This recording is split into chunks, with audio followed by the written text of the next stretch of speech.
మనం అనేక దినాల నుంచి అనేక 2 నెలల నుంచి మనము మనుష్యుడు తెలుసుకోవలసినటువంటి పరలోక మర్మాల గురించి మనం ధ్యానిస్తూ ఉన్నాం. దానిలో భాగం ఏంటంటే, మొదటి భాగము మనుష్యుడు 2 సార్లు జన్మించాలి. మనుష్యునికి 2 మరణాలు ఉన్నాయి. అలాగే పునరుద్ధానములు కూడా 2 ఉన్నాయి.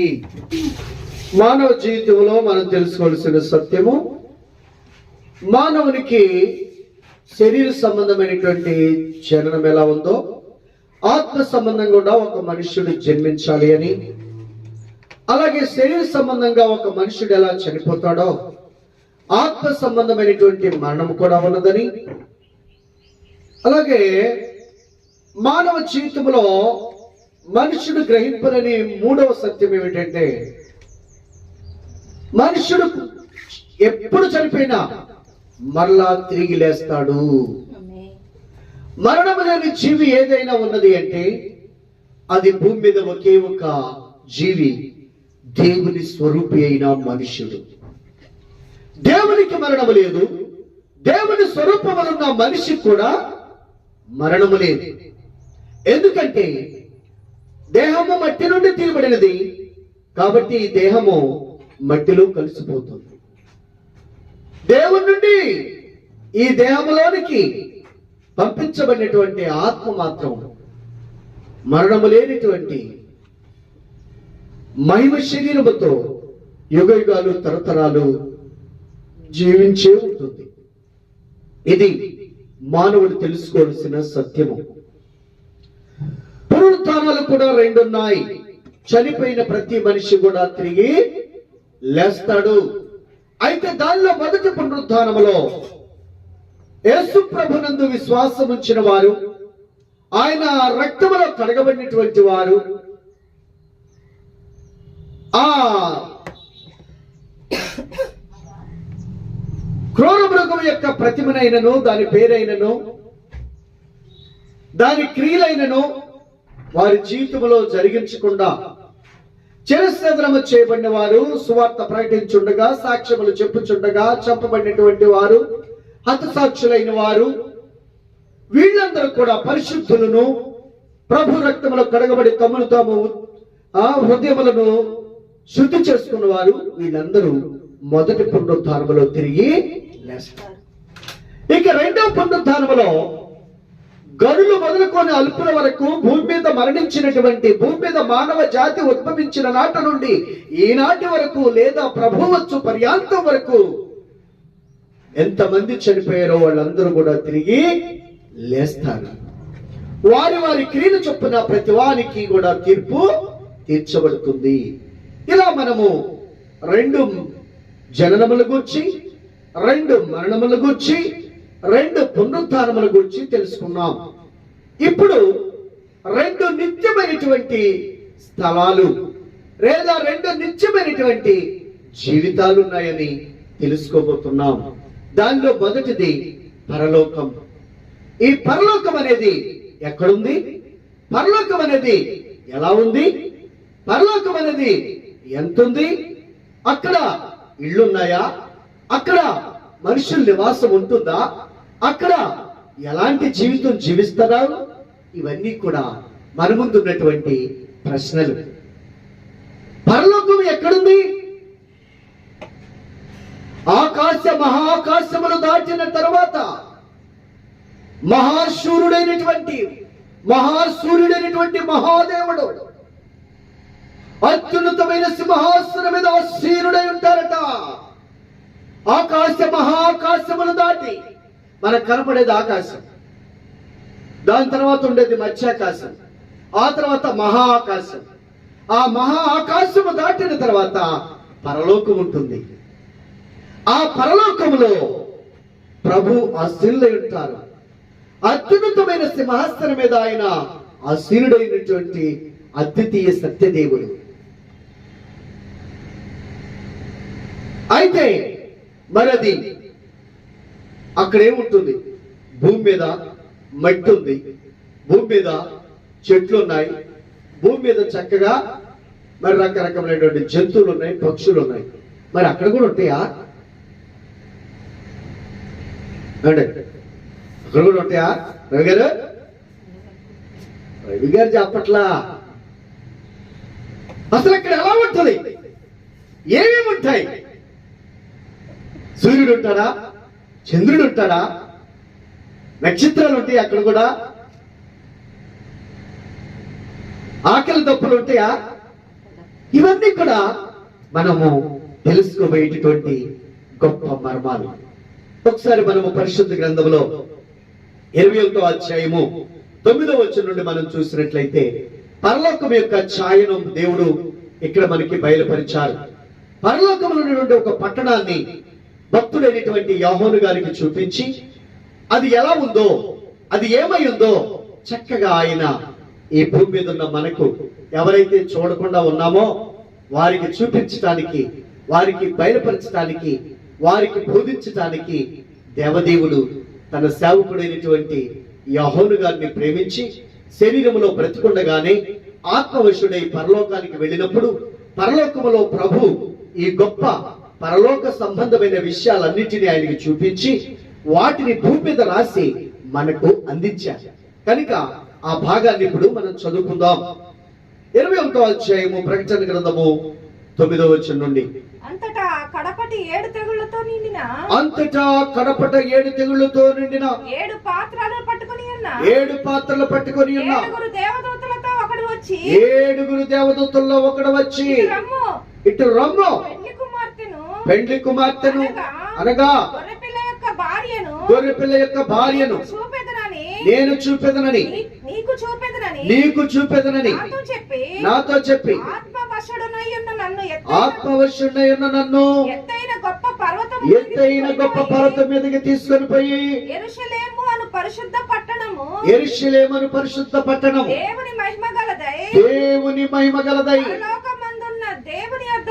పరలోకమందున్న దేవుని యొద్ద నుండి దిగి వచ్చుట నాకు చూపెను. దాని అందలి వెలుగు దగదగా మెరియు సూర్యకాంతము వంటి అమూల్య రత్నమును పోలి ఉన్నది. ఆ పట్టణమునకు ఎత్తైన గొప్ప ప్రాకారములు 12 గుమ్మములను ఉండెను. ఆ గుమ్మముల యొద్ద 12 దేవదూతలుండిరి. ఇశ్రాయేలీయుల 12 గోత్రముల పేర్లు ఆ గుమ్మముల మీద వ్రాయబడి ఉండెను.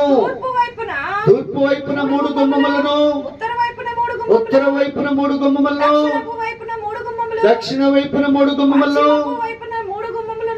ఇలాగ 4 దిక్కుల కూడా 4 మూళ్ళు 12 గుమ్మాలు ఉన్నాయండి. ఆ పట్టణపు ప్రాకారము 12 పునాదులు గలదట.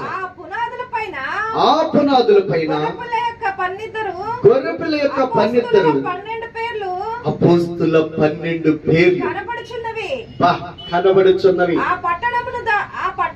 ఆ పట్టణమును దాని గుమ్మములను దాని ప్రాకారమును కొలుచుటకై నాతో మాట్లాడు వారి యొద్ద బంగారు కొలకర్రయుండెను. ఆ పట్టణం చచ్చౌకమైనది, దాని పొడవు దాని వెడల్పుతో సమానము.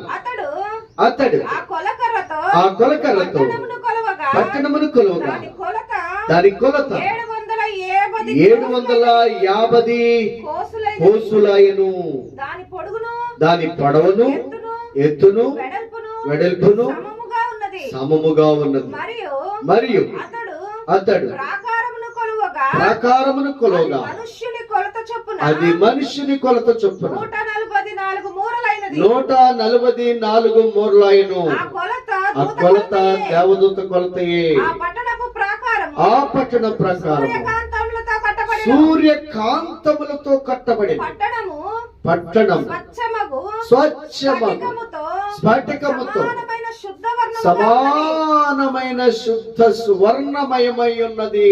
ఆ పట్టణ ప్రాకారము పునాదులు అమూల్యమైన నానావిధ రత్నములతో అలంకరింపబడి ఉండెను. అలంకరింపబడి ఉండెను. మొదటి పునాది సూర్యకాంతపు రాయి, మొదటి పునాది సూర్యకాంతపు రాయి, రెండవది నీలము, రెండవది నీలము, మూడవది యమునా రాయి, మూడవది యమునా రాయి, నాలుగవది పచ్చ, నాలుగవది పచ్చ, ఐదవది వైఢూర్యము, ఐదవది వైఢూర్యము, ఆరవది కెంపు, ఆరవది కెంపు, ఏడవది సువర్ణరత్నము, ఏడవది సువర్ణ రత్నము, ఎనిమిదవది ఎనిమిదవది గోమేధికము, గోమేధికము, తొమ్మిదవది తొమ్మిదవది పుష్యరాగము, పదియవది పదివది సువర్ణల శూన్యము, సువర్ణ సూర్యము, పదకొండవది పదకొండవది పద్మరాగము, పద్మరాగము, పన్నెండవది పన్నెండవది సుగంధము, సుగంధము, దాని 12 గుమ్మములు, దాని 12 గుమ్మములు, 12 ముత్యములు, 12 ముత్యములు, ఒక్కొక్క గుమ్మము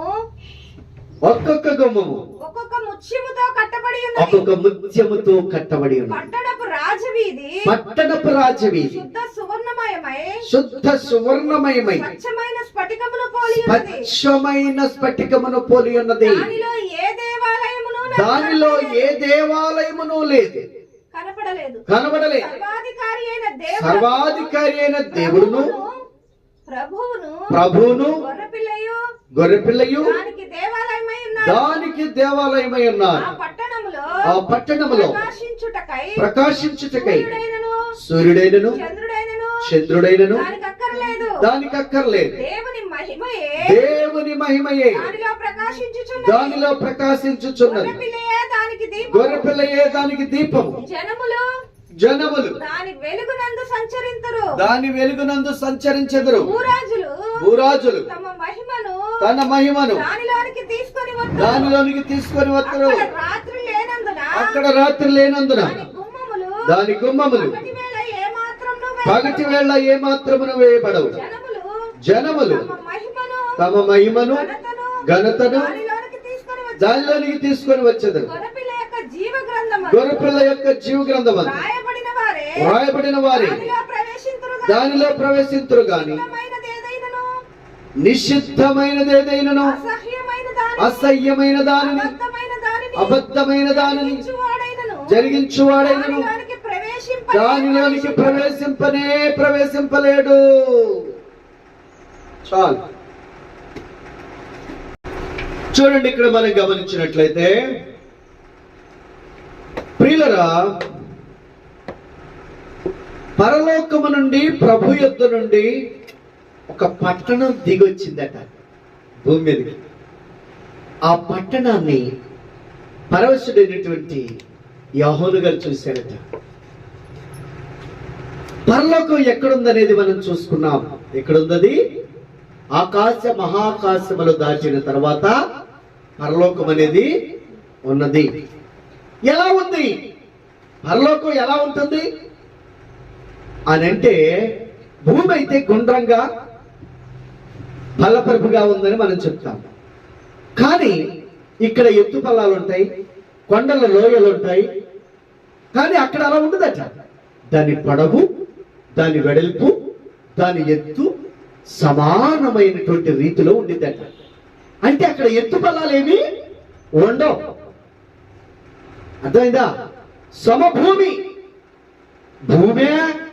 భూమి కాదు, మన భాషలో అనుకుంటున్నాం అంతే. భూమి మట్టితో నిర్మితమై ఉన్నది. పరలోకము బంగారముతో నిర్మితమై ఉన్నది. మనము నివసిస్తున్న భూమి మట్టితో దేవుడు నిర్మించారు. దేవుడు జీవిస్తున్నటువంటి పరలోకం అది మహా గొప్ప సువర్ణముతో సువర్ణమయమైనటువంటి సువర్ణమయమై ఉందట. మయమైనటువంటి కాదు. పరలోకము దేవుడు ఉన్నటువంటి పరలోకం సువర్ణమయమై ఉన్నదట. అంటే బంగారముతో నింపబడి ఉన్నది, బంగారముతో నిర్మితమై ఉన్నది. బంగారముతో నిర్మితమై ఉన్నది. రవి గారికి ఒక మొక్కరి పడినా బాగు. ఈ మధ్య ఆకాశం నుండి శకలాలు రాలి పడతాయని శాస్త్రవేత్తలు భయపడిపోతున్నారు. కొన్ని వేల టన్నుల ఆ శకలాలు పడితే భూమి వినాశనం అయిపోయిందని భయపడుతున్నారు. ఈ ఆగస్టు 18న ఒక ఆస్ట్రాయిడ్ రాబోతుందట, శకలాలు. అది ఇంచుమించు భూమికి 3 కిలోమీటర్ల దూరంలోనే సముద్రంలో పడుతుందట. కాబట్టి దాని ప్రభావం కొంచెం ఉండొచ్చేమో. ఆ వేగానికి అది వచ్చేటప్పుడు ఆ గాలికి మనం చూడండి, ట్రైన్ పక్కన వెళ్తా ఉంటే మనం పక్కన ఉంటే అది లాగేస్తుంది. అలా భూమిని కూడా లాగిద్దేమో అని శాస్త్రవేత్తలు కొంత భయపడిపోతున్నారు. మరి అలాంటిది భూమి మట్టితో ఉంటే మరి పరలోకం ఎంత ఉందట? బంగారముతో నిర్మితమైనదట. భూమి మట్టితో నిర్మితమైతే, మనుషుడు జీవించే భూమి మట్టితో నిర్మితమైతే, దేవుడు నివాసించేటటువంటి ఆ పరలోకం బంగారముతో నిర్మితమైంది. ఎంత గొప్ప భాగ్యం వచ్చోడు. ఇక రెండవది, అక్కడ ప్రాకారములు ఎలా కట్టబడ్డాయి అని అంటే, అక్కడ ఉన్నటువంటి పట్టణము దేంతో కట్టబడింది అంటే ముత్యాలతోనూ రత్నాలతోనూ కట్టబడిందట. ఆ పునాదులు, మనం పునాదులు అయితే దేంతో కడతారు రావు గారు? పునాదులు అంటే రాళ్లతో. ఇంకా ఇంకేం లేదా? రాళ్ళే. ఇప్పుడైతే సువ్వలో కంకర, సిమెంటు, ఇసుక కలిపి రాళ్ళ కంటే ఇంకా కొంచెం గట్టిగా ఉండటానికి అట్లా చేస్తున్నాం. పూర్వకాలంలో రాళ్లతోనే కట్టేవారు. మరి ఇనుమైనా, సిమెంట్ అయినా, రాళ్ళైనా ఇవన్నీ దేని నుంచి వస్తున్నాయి? భూమి మట్టి నుండి. అంటే మట్టితోనే మనం కట్టుకుంటున్నాం. కానీ అక్కడ కట్టబడినటువంటి ఆ కట్టడాలట, చదవండి ఒకసారి. చూసినట్లయితే అనేక రకమైనటువంటి రత్నాలతో వాటి యొక్క పునాదులు వేయబడ్డాయట. యువతల పక్క చదవండి, 8వ వచనం 9వ. ఆ పట్టణపు ప్రాకారము సూర్యకాంతములతో కట్టబడిన పట్టణము స్వచ్ఛమగు స్ఫటికముతో సమానమైన శుద్ధవర్ణమై ఉన్నది. శుద్ధ సువర్ణమయమై ఉన్నది. ఆ పట్టణపు ప్రాకారము పునాదులు అమూల్యమైన నానావిధ రత్నములతో. పునాదులు దేంతో కట్టారంటండి? నానా విధమైన రత్నాలతో పునాదులు కట్టారట. మొదటి పునాది దేవుని రాజ్యము లో ఉన్నటువంటి ఆ యొక్క కట్టడాలు మనమైతే భూమి మీద రాళ్లతో కడతాము గాని, పరలోకములో ఉన్నటువంటి పునాదులట నానా విధమైనటువంటి రత్నాలతోనే పునాదులు కట్టారట. రత్నాలు. జెసి గారికి రత్నాల హారం ఉంటే అబ్బా ఎంత సంతోషము. రత్నాల హారం. మరి రవి గారు ఎప్పుడు వేస్తారు?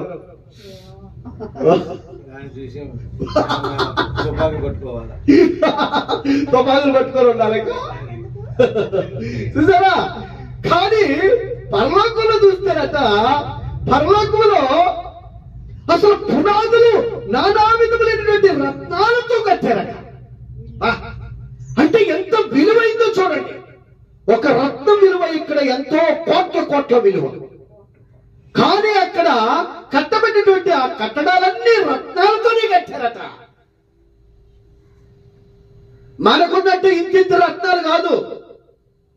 గోలి ఎంత ఉంటుందా రవి రత్నం? ఉంటుందా? గోలికాయ ఎంత ఉంటుంది రత్నం? మరి అలాంటి గోలికాయలాంటి రత్నాలు కాదు అక్కడ. ఇంచుమించు అనేక కేజీలు పండ్లు, పెద్ద పెద్ద పండ్లులాగా ఉంటాయి రత్నాలు అక్కడ. ఉదాహరణ చూసినట్టయితే అక్కడ ఉన్నటువంటి ముత్యమట గుమ్మ గుమ్మాలట, ఒక్కొక్క ముత్యం ఒక గుమ్మం అంట.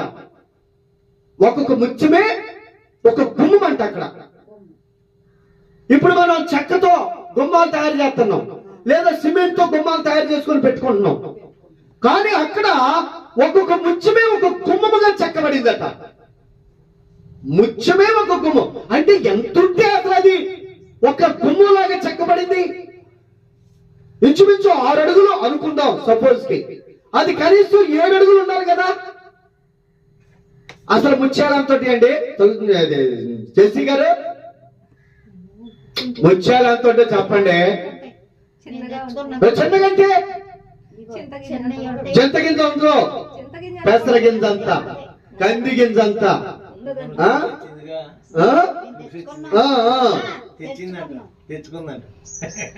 అర్థమైందా?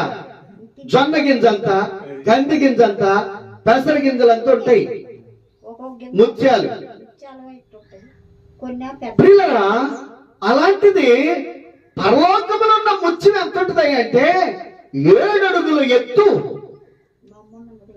ఇంచుమించు గుమ్మం 3 అడుగులు 4 అడుగులు అంటే అది ఇంచుమించు 5 అడుగులు ఉంటే అటు ఇటు చెక్కితే కరెక్ట్ గుమ్మం అవుతుంది. అంటే 5 అడుగులు వెడల్పు 7 అడుగులు ఎత్తు ఉన్నటువంటి ముత్యాలు అక్కడ ఉంది. ఇక మామూలు విషయం చూడండి, ముత్యమే అంతుందంటే ఇక నానా విధమైనటువంటి రత్నాలు ఎంత ఉండాలి అసలు? నానా విధమైనటువంటి రత్నాలు ఎంత ఉండాలి? ఇంకా అవి ఇంచుమించు మరి 10 అడుగులు 20 అడుగులు పొడవుండేమో మనకు తెలియదు. బా, అలాంటి రత్నాలండి, అలాంటి ముత్యాలండి. పరలోకము నీవు నేను వెళ్ళే పరలోకం ఎలాంటిదో తెలుసా? సువర్ణమయమైనటువంటి మహాపట్టణం అది. ఇక్కడ మట్టి భూమి మీద మనం ఉంటున్నాం. ఒకవేళ సహోదరి సహోదరుడా, నీకు ఈ భూమి మీద చిల్లి కావలేదేమో, కాలు పెట్టడానికి కావలసినటువంటి అడుగు స్థలం లేదేమో, కానీ నీవు మొదటి పునరుద్ధానములో తిరిగి లేవడానికి యేసుక్రీస్తు రక్తములో కడగబడి ఆయన యందు విశ్వాసము కలిగి భయభక్తులు కలిగి వాక్యానుసారముగా జీవించగలిగితే నీవు సువర్ణమయమైనటువంటి వీధుల్లో తిరగబోతున్నావు. నీవు నివసించబోయేటటువంటి కట్టడాలు ఎలాంటివో తెలుసా? నానా విధమైనటువంటి రక్తములతో పునాదులు వేయబడినటువంటి కట్టడాలవి. నీవు లోపలికి వెళ్లే గుమ్మాలు మహా గొప్ప మణులతో మాణిక్యములతో, ఎంత గొప్ప. మరి మన జీవితంలో అలాంటి గొప్ప ధన్యతను మనం సంపాదించుకోబోతున్నామా? రత్నాలు, ముత్యాలు, ముత్యాల గుమ్మాలు, రత్నాల పునాదులు, చేతితో కట్టబడినటువంటి ఇళ్ళు, చేతితో గట్టి కావాలి. సరే, అది తర్వాత చూసుకుందాం. మనం ఇప్పుడు పునాదులు చూస్తున్నాం. అక్కడ ఉన్నటువంటి ప్రాకారములు, అక్కడ ఉన్నటువంటి కట్టడములు రత్నములతోనూ కట్టబడినవి. గుమ్మాలు ముత్యములతో గుమ్మములు చెక్కబడినవట. ఒక్కొక్క ముత్యము ఒక్కొక్క గుమ్మమట. చూసారా? అక్కడ సూర్యుడు ఉంటాడా? చంద్రుడు ఉంటాడా? ఉండరు. ఎవరుంటారంట? దేవుని యొక్క మహిమ, గొర్రెపిల్ల యొక్క సూర్యకాంతి, మహాప్రకాశమే ఆ పరలోకమంతా కూడా వెలుగుతో నింపబడిపోయిందట. మనకు కనుక 1000 క్యాండిల్ బల్బో 2000 క్యాండిల్ బల్బో పెడితే ఎంత తెల్లగా, 5000 క్యాండిల్ బల్బ్ పెడితే ఎంత తెల్లగా దగ్గ దగ్గ దగ్గ దగ్గ కాంతి ప్రకాశిస్తూ ఉంటుందో, అది ఇంచుమించు మరి కొన్ని అడుగులు మాత్రమే ఆ వెలుగు ప్రసరించింది. కానీ దేవాతి దేవుడు యొక్క వెలుగు పరలోకమంతా కూడా, పరలోకమంతా వ్యాపించి ఉంటుంది. భూమి కంటే అనేక వందల వేల రెట్లు ఉన్నటువంటి సూర్యుని యొక్క కాంతే కొన్ని దేశాల మీదకి పగలు, కొన్ని దేశాల మీదకి రాత్రి, అంటే మొత్తం ప్రపంచానికి కూడా ఒక్కసారి వెలుగు అందించలేకపోతా ఉంది. మరి ఇన్ని వేల రెట్లు పెద్దదైనటువంటి సూర్యుడు కూడా అందించలేనంత వెలుగుని, ఇవ్వలేనంత కాంతిని దేవాతి దేవుడు ఇవ్వబోతున్నాడు. అందుకనే కోటి సూర్య తేజోమయుడైనటువంటి దేవాని భక్తుడు బైబిల్లో మనకు రాయబడి ఉంది. కోటి సూర్య తేజోవంతమైన దేవుడు ఆయన. కనుక ప్రియ సహోదరి సహోదరులారా, అక్కడ సూర్యుడుండడు, చంద్రుడుండడు, దేవుని యొక్క మహిమ, దేవతి దేవుడైనటువంటి మన రక్షకుడైన క్రీస్తు ప్రభువే ప్రకాశిస్తూ ఉంటారు. ఆ ప్రకాశవంతమైన వెలుగులో మనుషులు సంచరిస్తూ ఉంటారట. ఎంత గొప్ప ధన్యకరమైనటువంటి స్థితితో చూడండి. భూమి మీద మనకి 10 ఎకరాలు ఉన్నప్పుడు అతను ఎంతో ధనవంతుడు అంటాం. 100 ఎకరాలు ఉంటే మా ఊరికి ఆయనే జమీందారు అంటాం. 1000 ఎకరాలు ఉంటే ఆయనే ఈ ప్రాంతానికి దొర అని అంటాం. చూసారా? మరి అలాంటిది ఇదంతా 1000 ఎకరాలున్నా 10,000 ఎకరాలున్నా ఏంటిదంతా? మట్టి. మట్టి ఎక్కువ కలిగి ఉన్న వాడికే మనం అంత విలువిస్తే, ఎక్కువ మట్టి భూమి ఉన్నవానికి అంత ఘనతనిస్తే, మరి సువర్ణమయమై ఉన్నటువంటి పరలోకాన్ని సంపాదించుకున్న వ్యక్తి ఇంకెంత గొప్పవాడై ఉంటాడు? బంగారముతోనూ రత్నములతోనూ ముత్యములతోనూ కట్టబడినటువంటి ఆ మహిమ రాజ్యాన్ని చేరుకున్నవాడు ఇంకెంత విలువైన వాడు, ఇంకెంత ఘనతకు పాత్రుడు. కనుక ప్రియ సహోదరి సహోదరుడా, ఈ లోకములో క్రైస్తవుడు అయినందుకు నీవు ఒకవేళ దూషింపబడుతున్నావేమో, ద్వేషింపబడుతున్నావేమో, వెలివేయబడుతున్నావేమో, తృణీకరించబడుతున్నావేమో, నీకంటే గొప్పవాడు మరొకడు లేడు, నీకంటే కరుడు మరొకడు లేడు. ఎందుకో తెలుసా? ఈ భూమి మీద ఎవడు ఎంత సంపాదించినా ఆడు సంపాదించేదంతా మట్టి. కానీ నీవు పరలోకమందు సంపాదించుకునేటటువంటి దానితో పోలిస్తే ఎందుకు పనికిరాదు ఇది. కనుక ఈ రోజును చూసి బాధపడుతున్నావేమో, ఈ రోజును చూసి కలత చెందుతున్నావేమో, కానీ ఒక దినమున నువ్వు పొందబోయే మహిమ, నువ్వు పొందబోయే ఘనత, నువ్వు పొందబోయేటటువంటి ప్రభావమును చూసి నిన్నిప్పుడు దూషించిన వారు, ద్వేషించిన వారు, అసహించుకున్న వారు, వెలివేసిన వారు రొమ్ము కొట్టుకొని వచ్చే దినం ఒకటి రాబోతుంది. కనుక ప్రియ సహోదరి సహోదరుడా, దేన్ని చూసి భయపడే పని లేదు, దేన్ని చూసి దిగులు పడే పని లేదు. నీ కొరకు తన ప్రాణాన్ని అర్పించిన దేవుడు ఒక మహిమ రాజ్యాన్ని నీ కొరకు ఏర్పాటు చేశారు. ఒక మహిమ రాజ్యాన్ని నీ కొరకు అక్కడ సృష్టించారు. అది బంగారముతో నింపబడి ఉన్నటువంటి రాజ్యము, అది బంగారమయమైనటువంటి రాజ్యము. అక్కడ పునాదులే నానా విధమైనటువంటి రత్నముల చేత పునాదులు వేయబడిన పట్టణము. అక్కడ ఉన్నటువంటి ఆ పట్టణంలో ఉన్నటువంటి గుమ్మాలు ఒక్కొక్కటి ఒక్కొక్క ముత్యము చేత చెక్కబడినటువంటి గుమ్మాలు. ఇక్కడలాగా నీకు రాత్రి పగలు ఉండవు. సూర్యుడు వెంట ఎక్కువైనా తట్టుకోలేవు, సూర్యుడు అసలు రాకపోయినా పంటలు పండవు. ఇక్కడ అన్ని రకాలుగా బాధే. వాన ఎక్కువ వచ్చిన బాధే, వాన లేకపోయినా బాధే. ఎండ ఎక్కువ వచ్చిన బాధే, ఎండ లేకపోయినా బాధే. మానవుని జీవితమే అస్థిరమైపోయింది, అగమ్యమా గోచరమైపోయింది. కానీ ఈ బాధలన్నీ అక్కడ లేవు. అక్కడ స్వచ్ఛమైనటువంటి స్ఫటికం వలె ఆ దేవదేవుడైన ప్రభు, సృష్టికర్త అయిన తండ్రి అయినటువంటి ఆ దేవాతి దేవుడు, అదే విధంగా తన కుమారుడు మన రక్షకుడైనటువంటి వెలుపిల్ల వలె బతుకు తేబడి బొచ్చు కత్తిరించుకునేంత మౌనముగా ఉన్నటువంటి మన క్రీస్తు ప్రభువే ప్రకాశిస్తూ ఉంటారట.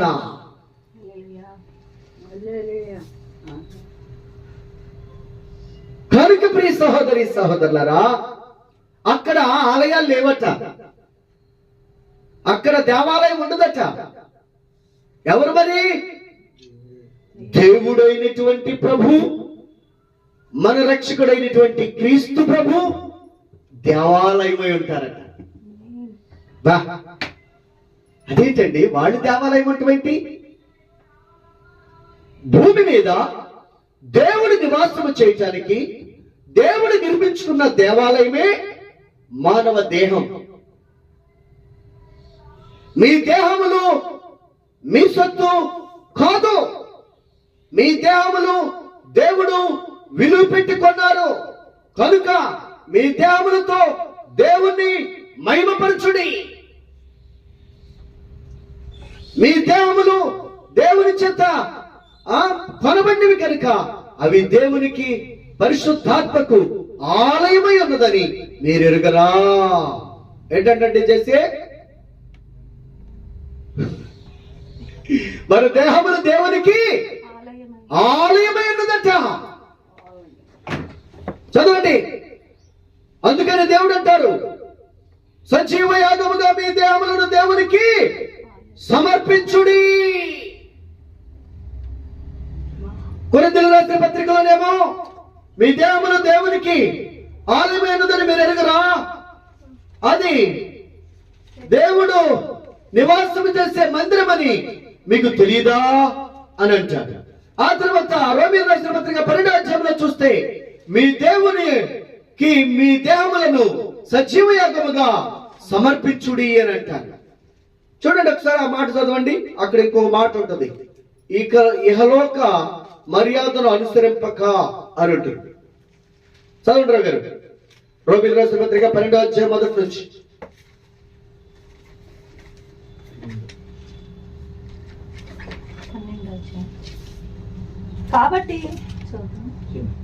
కాబట్టి సహోదరులారా పరిశుద్ధమును దేవునికి అనుకూలమునైన సజీవ యాగముగా మీ శరీరములను ఆయనకు సమర్పించుకొనుడని దేవుని వాత్సల్యమును బట్టి మిమ్మల్ని బతిమాలు కొనుచున్నాను. ఇట్టి సేవ మీకు యుక్తమైనది. మీరు ఈ లోక మర్యాదను అనుసరింపక ఉత్తమమును అనుకూలమును సంపూర్ణమునై ఉన్న దేవుని చిత్తమేదో పరీక్షించి తెలుసుకున్నట్లు మీ మనస్సు మారి నూతన మగుట వలన రూపాంతరము పొందుడి. బా, చూసారా ప్రియులరా? మొదటి కొరింథీ 6వ అధ్యాయము 14 నుంచి కూడా ఒకసారి చదవండి. 6వ అధ్యాయము 18వ వచనం నుండి చదవండి. ఇంకా పూర్తిగా అర్థమైంది. జారత్వమునకు దూరముగా పారిపోడి మనుషుడు చేయి ప్రతి పాపమును దేహమునకు వెలుపల ఉన్నది గాని జారత్వము చేయవాడు తన సొంత శరీరమునకు హానికరముగా పాపము చేయుచున్నాడు. మీ దేహము దేవుని వలన మీకు అనుగ్రహింపబడి మీలోనున్న పరిశుద్ధాత్మకు ఆలయమై ఉన్నదని మీరు ఎరుగరా? మీరు మీ సొత్తు కారు, విలువ పెట్టి కొనబడిన వారు కనుక మీ దేహములతో దేవుని మహిమపరచుడి. ప్రియ సహోదరి సహోదరులారా, భూమి మీద దేవుడు ఆత్మ ఉన్నాడు కాబట్టి ఆయన నివసించడానికి కట్టుకున్నటువంటి నిర్మించుకున్నటువంటి ఇల్లు ఏంటంటే మానవుని దేహం.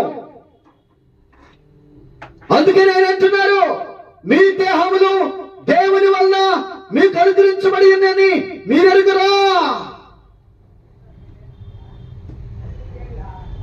గనుక పరిశుద్ధాత్మకు ఆలయమై ఉన్నారని మీరు తెలుసుకోండి.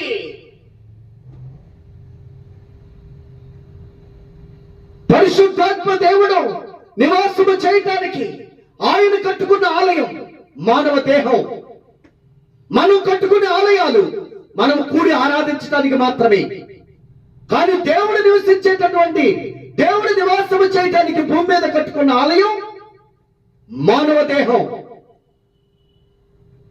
దేవుడు తన స్వహస్తములతో తన స్వరూపమందు నరుని సృజించెను. ఎందుకో తెలుసా? ఆయన నివాసం చేయటానికి. అందుకనే మీ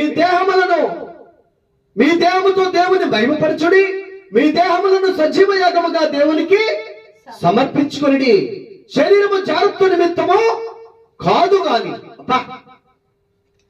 దేవుడు శరీరాన్ని చేసినందుకే జాగ్రత్త చేయటానికి అనుకున్నావా?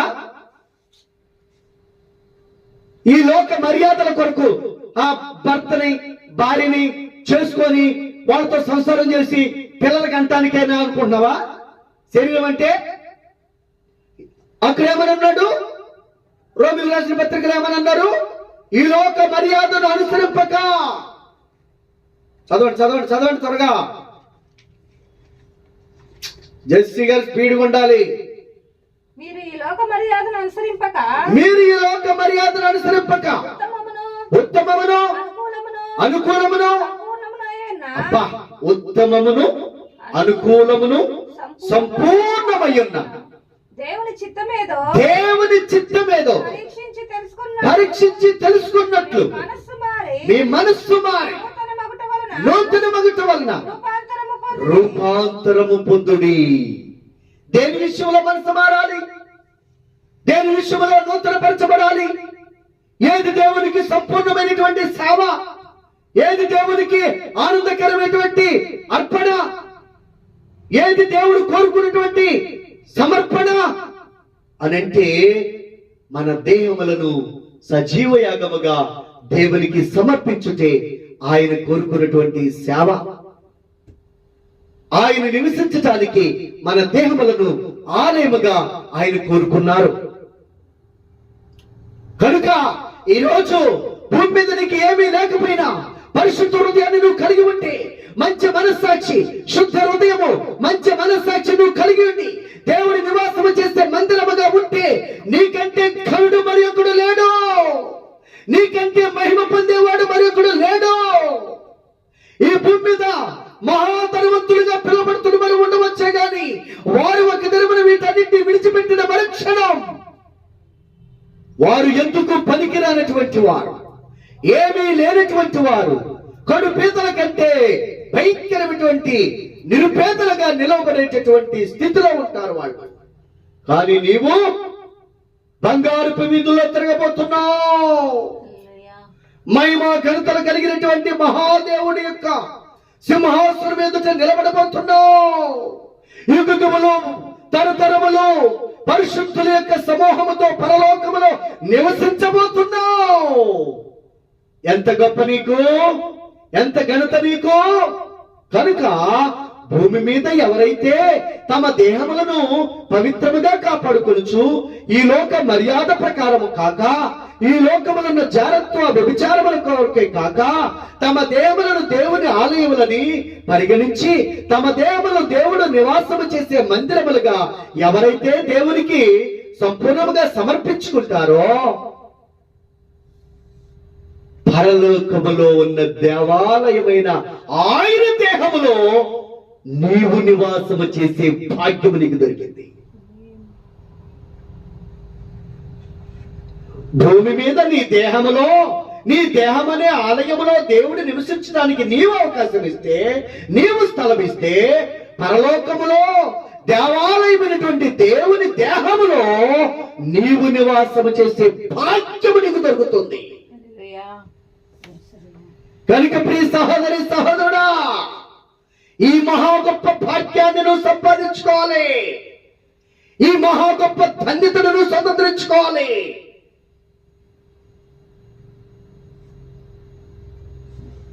కానీ మనుషులు ఈ దినాల్లో నా శరీరం నా ఇష్టం, నా అందం నా ఇష్టం, ఎర్రగా పొర్రగా కొంచెం అందంగా, అందం లేని వాళ్ళు మేకప్ వేసుకొని అందంగా తయారైపోయి లోకాశలకు శరీరిచ్చలకు తమ్ముడితో అప్పగించుకొని భ్రష్టులైపోయి యుగాలు తరతరాలు ఆరని అగ్నికి ఆహుతైపోతున్నారు. కానీ ఈ రోజు దేవుడు నీతో మాట్లాడుతున్న మాట ఏంటో తెలుసా? నీ దేహము నీ సొత్తు కాదు, అది దేవుడు విలువ పెట్టి కొన్నటువంటి దేహం. ఆయన స్వరక్తం ఇచ్చి నిన్ను కొన్నారు. ఆయన ప్రాణం పెట్టి నీ దేహాన్ని ఆయన సొంతం చేసుకున్నారు. కనుక నీ దేహము దేవునికి ఆలయమై ఉన్నదని నువ్వు ఎరిగితే నీకు మేలు. నీ దేహము నీ సొత్తు కాదు, అది దేవుడి నివాసం చేసే మందిరమని నువ్వు గ్రహిస్తే నువ్వు ధన్యుడము, ధన్యురాలు. అలా కాకుండా నా దేహము నా ఇష్టమని పరాయి పురుషులకి పరాయి స్త్రీలకు మీ దేహాన్ని అప్పగిస్తూ సాతాను యొక్క కబంధాస్తాలకు అప్పగించుకొని లోకంలో పాపంలో శరీరానుసారమైన జీవితానికి లోకానుసారమైన బ్రతుకు కామేచ్ఛలకు తుచ్చమైనటువంటి అభిలాషలకు నిన్ను అప్పగించుకున్నట్లయితే నిత్యమైనటువంటి శ్రేష్టమైనటువంటి శాశ్వతమైనటువంటి అక్షయమైనటువంటి అనంతమైనటువంటి యుగములు తరతరములైనటువంటి పరలోక జీవితాన్ని నువ్వు కోల్పోతున్నావు. అందుకే ఆ మహాదేవుడు ముందుగానే ఈ భూమి మీద మనకి తెలియచేస్తూ ఉన్నాడు. కనుక ఈరోజు దేవుడి నివాసము చేసే మందిరంగా నువ్వు ఉన్నావా? చూడండి, అక్కడ ఉన్నటువంటి ఈ 12 పరలోక పట్టణానికి ఈ యెరూషలేము పట్టణాన్ని పోలి పరలోకం ఉంది. ఈ యెరూషలేము అనే పట్టణములకు 12 గుమ్మాలు ఉన్నాయట. 12 గుమ్మాలు ఉన్నాయి. 12 పునాదులు వేయబడి ఉందంట. 12 పునాదులు వేశారట. ఒక్కొక్క పునాది మీద ఒక్కొక్క అపోస్తుల యొక్క పేర్లు ఉంటాయట. ఒక్కొక్క పునాది మీద ఒక్కొక్క పేతురు, ఆంద్రియా, యాకోబు, యోహాను, బర్తలోమియా, తోమా, దిదుమా అనబడినటువంటి తోమా. చూసారా, వీళ్ళ పేర్లు 12 పేర్లు కూడా ఒక్కొక్క పునాది మీద ఉన్నాయట. ఇక ఆ పునాదుల మీద ఉన్నటువంటి గుమ్మాలు ఉన్నాయి. 12 గుమ్మాలు ఉంటాయి పరలోకానికి. తూర్పు వైపున 3, పడమర వైపున 3, ఉత్తర వైపున 3, దక్షిణ వైపున 3, 4 3 12 గుమ్మాలు ఉన్నాయట. ఆ గుమ్మాల మీద 12 గోత్రముల వారి యొక్క పేర్లు ఉన్నాయట. సహోదరి సహోదరుడా, ఇక్కడ నీవు దేవుని కొరకు ఎంత నిన్ను నువ్వు తగ్గించుకొని, ఎంత నీవు సమర్పించుకొని బ్రతుకుతావో అంత ఘనత ప్రభావములు నీవు పొందబోతున్నావు పరలోకంలో. చదువు లేని వారు, విద్య లేనిటువంటి పామరులు, చేపలు పట్టుకొని బ్రతికేటటువంటి జాలర్లు, వాళ్ళ పేర్లు ఎక్కడున్నాయండి? పరలోక పట్టణం యొక్క పునాదుల మీద ఉన్నాయట. పునాదులు రక్తములతో కట్టబడినటువంటి ఆ రక్త పునాదుల మీద ఒక్కొక్క పునాది 12 పునాదులు ఉన్నాయట. ఆ 12 పునాదుల మీద ఒక్కొక్క పునాది మీద ఒక్కొక్క అపోస్తుల యొక్క పేర్లు రాయబడి ఉన్నాయట. సహోదరి సహోదరుడా, నీ జీవితంలో పునాదులు కాదు, కట్టడాలు కాదు, గుమ్మములు కాదు, కనీసం స్థలమైన నీకున్నదా పరలోకములో? దేవుని కొరకు ఏమి సమర్పించావు? దేవుని కొరకు ఏం త్యాగం చేశావు? దేవుని కొరకు దేన్ని చెప్పుకోగలిగావు? దేవుని కొరకు ఎలా బ్రతకగలిగావు నీవు?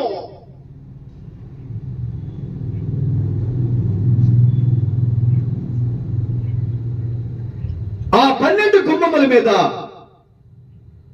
12 మంది గోత్రకర్తల యొక్క పేర్లు రాయబడి ఉన్నాయట.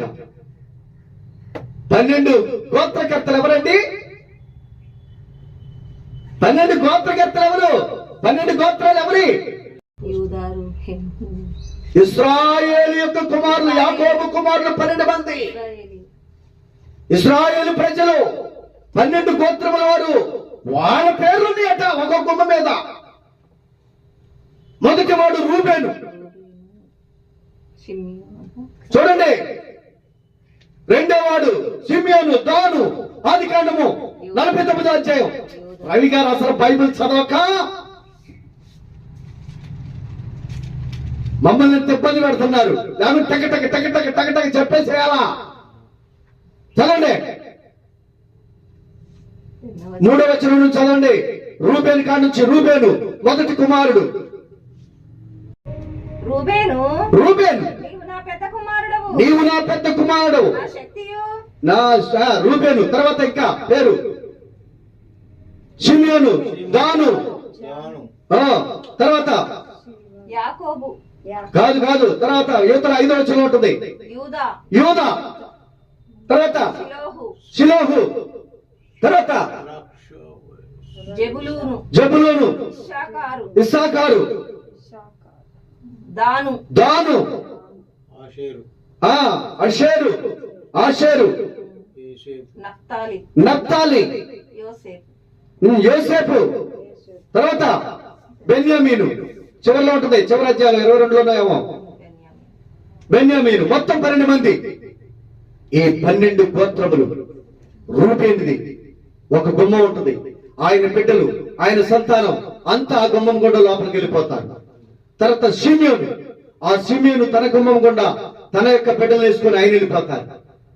ఏమండి, ఒక తండ్రి సంపాదించారు పరలోకంలో ఒక పట్టణాన్ని.